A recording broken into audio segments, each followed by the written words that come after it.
Routine life ఎవరికైనా bore కొడుతుంది. కానీ బాధ్యతలు, స్థిరమైన జీతం, మరికొన్ని సౌకర్యాల కారణంగా చాలా మందికి ఉద్యోగం చేయక తప్పదు. కానీ 9 to 5 జాబ్ విసుగు నుంచి బయటపడేందుకు ఒక యువకుడు ఎంచుకున్న కొత్త మార్గం ఇప్పుడు సోషల్ మీడియాలో వైరల్ అవుతోంది. రోజు ఆఫీస్లో గంటల తరబడి పనిచేసి అలసిపోయి ఇంటికొచ్చాక ఏదో వెలితిగా అనిపించేది. అలా రోజు ఒకేలా సాగుతూ ఉండడంతో విసుగు చెంది సాయంత్రం వేళల్లో ఇంట్లోనే కూర్చోకుండా ర్యాపిడో రైడర్గా రిజిస్టర్ చేసుకుని పని ప్రారంభించాడు దీపక్ పాండే.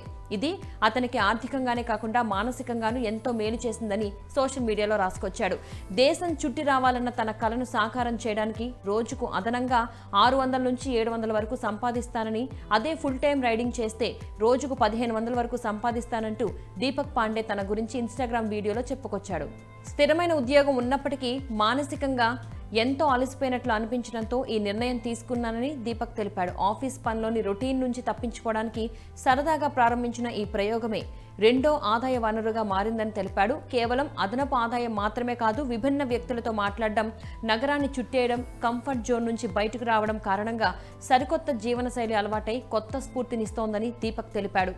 చాలా కాలం ఓటమి భయం, సమాజం ఏమనుకుంటుందో అనే ఆందోళన తనను కొత్త విషయాలు ప్రయత్నించకుండా అడ్డుకున్నాయని దీపక్ తన అనుభవాన్ని గుర్తు చేసుకున్నారు. అలసట అనేది మనం చెప్పుకునే ఒక సాకు మాత్రమే. జీవితంలో అనుకున్న లక్ష్యాలను నెరవేర్చుకోవాలంటే మన కంఫర్ట్ జోన్ నుంచి బయటకు వచ్చి కష్టపడాలి అంటూ తన ఫాలోవర్లకు సందేశం ఇచ్చాడు. కార్పొరేట్ ఉద్యోగం, ర్యాపిడో ద్వారా అదనపు ఆదాయంతో పాటు PhD చేస్తున్నాడు.